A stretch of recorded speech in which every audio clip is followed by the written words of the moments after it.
Hey everybody, what's going on? Today I have a video of this gorgeous 2021 Toyota Camry SE. Very stylish looking automobile. This is my rental car for a hopefully short period of time. I totaled my BMW, so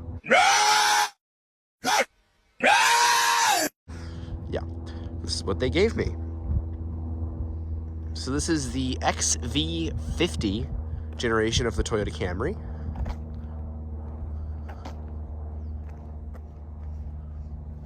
You could call it the 5th generation, but it's technically called the XV50. So this is the current generation. This car has not really seen any differences from 21 to 22. I believe there was a minor facelift for the bumper and the infotainment system. Could be wrong, but could also be right. As everybody knows, the Toyota Camry is a very good vehicle.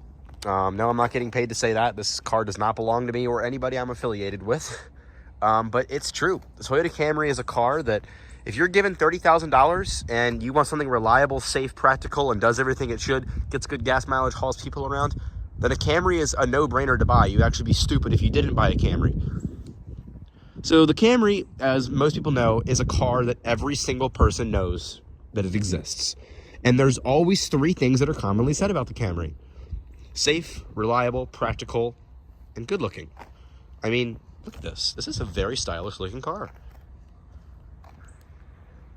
Now, the Camry didn't always used to be this way. It did used to be kind of bland, and to some it still is, but I think that it's quite stylish. You get these, if you look at the rear, you have an imitation rear diffuser, but it's not functional whatsoever. You get this nice little lip spoiler. Look at that.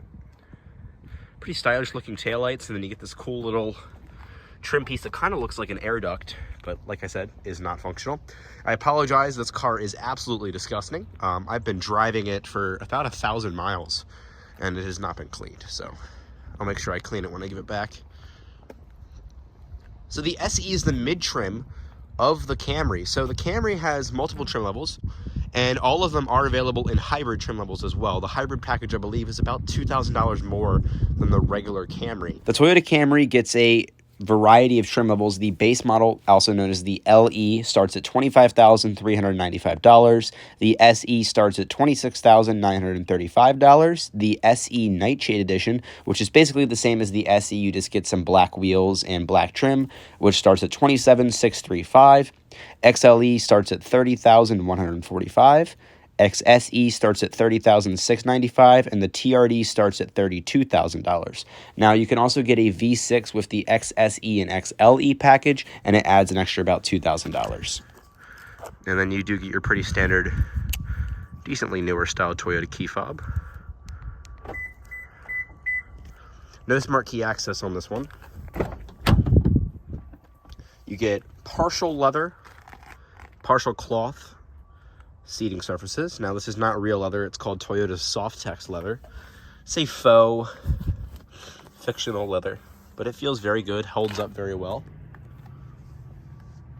On the door panel, mostly hard touch plastics down here, but you do get a soft touch padding here and a soft touch top of the door panel as well.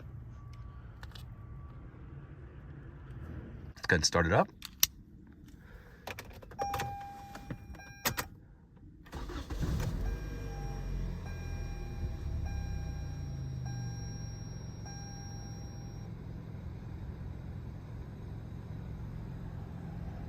Starts up great.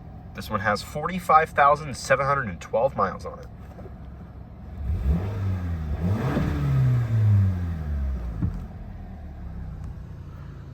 Has a 3-spoke leather wrap steering wheel. Very light power steering. Has a 8-speed automatic transmission with sport mode and your manual shiftability. Push up for upshift, down for downshift, exactly how it should be. And then in reverse, you get a backup camera. And the trajectory lines do not change. They kind of stay like that. It is a pretty decent quality, but for 2021 standards, I would like to see better. You have a floor-mounted parking brake.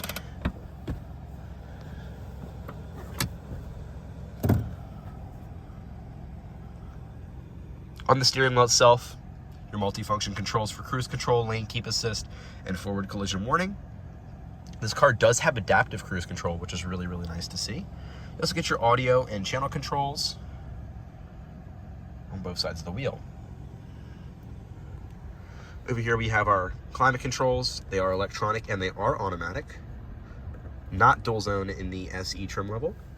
You have your different zones, fan speed controlled here, front and rear defrost, and recycling. Down here, you have a 12-volt cigarette-styled outlet and a USB port. Some storage here, but if you press it, you get more storage that can be hidden by this little cubby hole. 2 cup holders like I mentioned before. Open the center console, pretty deep storage with a USB Type-C and USB port.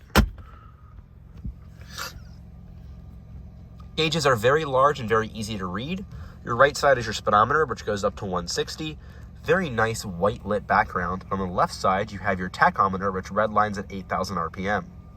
You have your engine coolant temperature and your fuel gauge. On the left-hand side of the stalk here, on the steering wheel, you can control the multifunction controls in this little screen. So you can scroll through all of your different indications that will pop up. You have your average miles per gallon, average miles per hour, your odometer, anything about the vehicle you need to know. Your miles till empty, eco indicator, digital speedometer readout, tire pressure, and it looks like that is it. Also, if you click right, you can adjust your radar cruise control. It'll show you any warning messages you have, vehicle settings, and you're back to the original. Your infotainment system, this one is not equipped with factory navigation, even though it does have the map button. It says it's not installed. I don't really know how that works. You have your Bluetooth audio. No Apple CarPlay or Android Auto on this one, but the Bluetooth works pretty well. Your menu controls for phone audio and apps. It says it has built-in Wi-Fi, but I believe that only comes with navigation. You have to get the navigation package to actually enable that. And all of your radio controls are over here. Pretty self-explanatory. I think I've mentioned this in one of my other Camry videos because I've done multiple. These cars are self-explanatory. I got in this car and I knew where everything was in a matter of seconds. Toyota doesn't mess around with hiding stuff in screens or places they shouldn't be. You want your gear shift, it's right here. Your steering wheel's here. Horns right there. You know where everything is. You got your turn signal, high beams, whatever it is. And you have a manual dim rearview mirror. I can't stand manual rearview mirrors. I think they're stupid and useless. So I think every car past 2023 should have a automatic dimming rearview mirror. But no, you get this weird little plastic thing. I have some air fresheners in here because it smelled terrible when I got this car. Sunglass holder and this cool little like airplane styled button. Look at this. Got to open up your little plastic flap to call SOS. LED map lights. Very bright actually. Folding down sun visors with a little extension piece here. Does not pass the visor test, unfortunately. Let's go ahead and cut on the automatic headlights, the high beams, as well as the hazards. All 4 windows are fully automatic. And something else cool about the lights is because they're automatic, it also has automatic high beams, which is pretty cool. So you'll just press a little button next to the steering wheel and it'll turn the high beams on considering the outside daylight. Pretty cool. Like I said, very stylish looking car. Got your projector headlights, halogen turn signals, halogen side markers. Take a look at the wheels here. These are specific to the SE trim level. The XSE, I believe, gets slightly bigger wheels and a different kind of style. They still are black and alloy. They are an alloy wheel with a gloss black and a aluminum finish to them. These are 18-inch wheels, 235/45 R18s. Good looking vehicle, I'll tell you. Along the rear, you have your SE and Camry badging. Third brake light in the window. Halogen everything.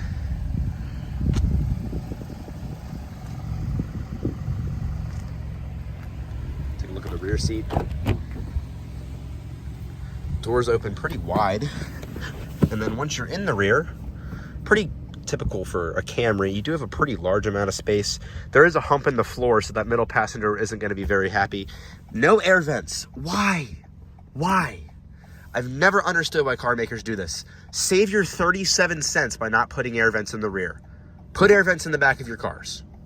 Ridiculous. I've never understood this. Plus, you're not going to put anything in there. It's just because they don't want to redesign a center console. Just put the air vents in there. Storage pockets in the backs of the front seats.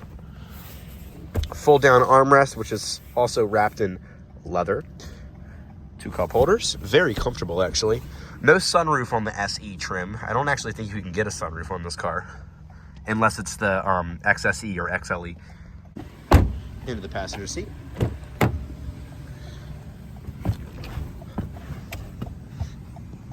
Loads of room, very comfortable seats, not heated, unfortunately.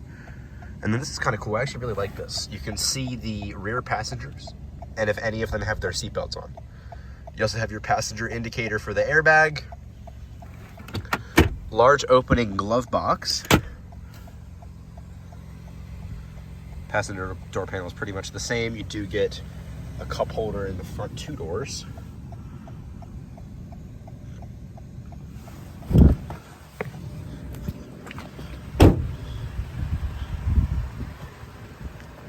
Along the front, it is a very stylish car. I really like how this looks. And the front end on this car is specific to the SE trim level. The LE has a different front end. If you look at a picture, it's completely different looking. Good. Pop the trunk. Gas flap is on the driver's side. So there's your gas flap. It takes regular 85, 87. Large opening trunk. Ignore the blanket back there. It's a little dirty, but lots of room. This opens up for your spare tire, which of course is a donut spare. And then there's your third brake light if anybody wants to know. And I'll even demonstrate this just for quality purposes. If you lock yourself in the trunk,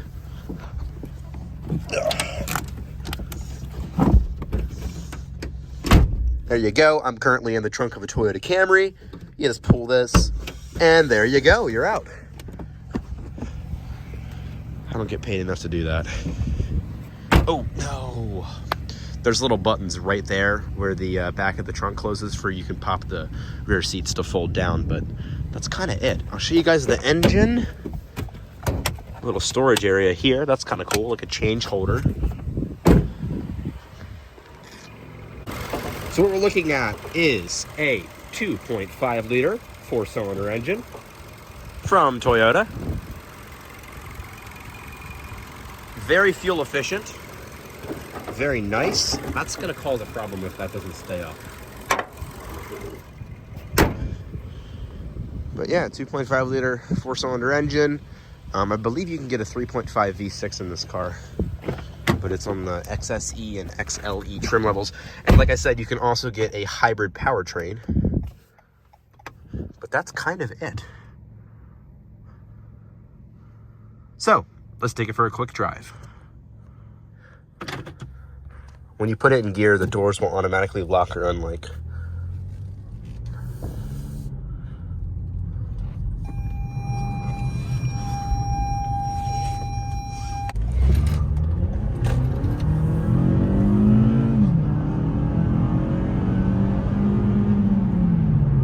Has a very good get up and go.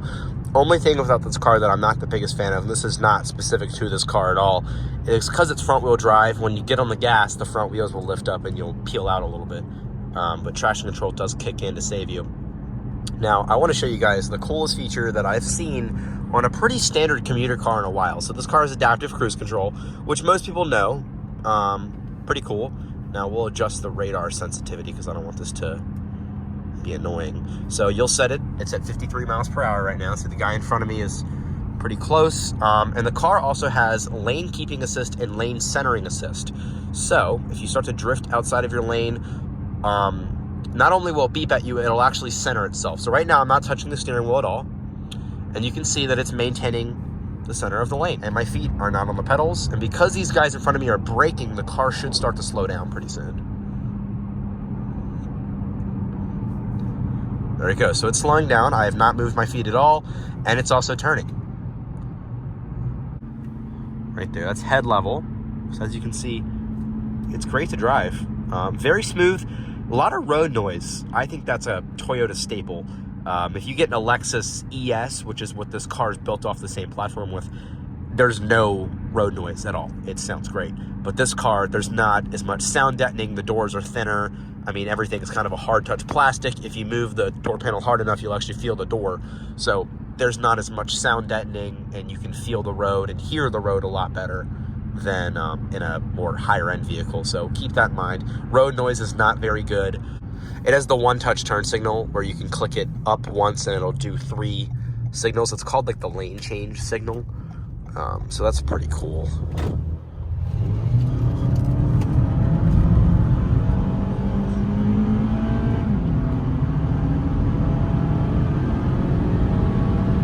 Yeah, so it gets up and goes. It's very powerful. I don't doubt that this car has adequate power at all. It actually feels very connected, and there's very little to know. Like, if you press the gas, there's no hesitation. It goes. So that's pretty good. We're on a 2-lane road here, and I'm risking my life here. I'll kind of just show you. Like in a emergency maneuver right now, all right? You mess up, you're dead. Those are trees, that's a ditch. You hit, there's a deer says it runs out in front of you, right? Big deer in front of you. There you go. See? Very squirrely, very squirrely. Now, traction control kicked in and saved you, but very squirrely. It immediately lost traction and the rear kicked out. So it doesn't handle all that great.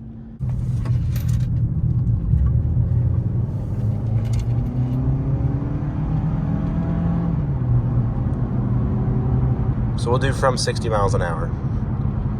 From 60, and we'll just slam the brakes. Here we go. And that's 60. All right, there it goes. It works. Works very well. Stops on a dime. And these brakes are probably not new. This car has 45,000 miles on it. I doubt that these brakes have been replaced. But yeah, no, it's very good car. Like I said, Camrys, everybody knows them. They're great, fantastic. I highly recommend Camrys. So for those of you that are looking for a good, safe, reliable daily driver, or something for your kid or yourself, honestly, Camry, you can't go wrong. These compete directly with the Honda Accord, Subaru Legacy, Nissan Altima, and whatnot. And they've always been a staple of Japanese reliability and just a very good car. So there it is, 2021 Toyota Camry. What else is there to know about it? It's a Camry. Thank you so much for watching.